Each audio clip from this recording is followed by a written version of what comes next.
What's up guys? Meron pa akong ikikwento sa inyo. Di ba no?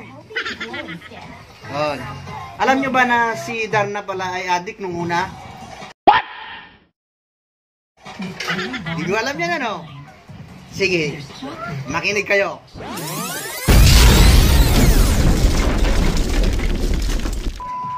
Ngayon, kung bago po kayo sa aking channel, subscribe nyo po ako.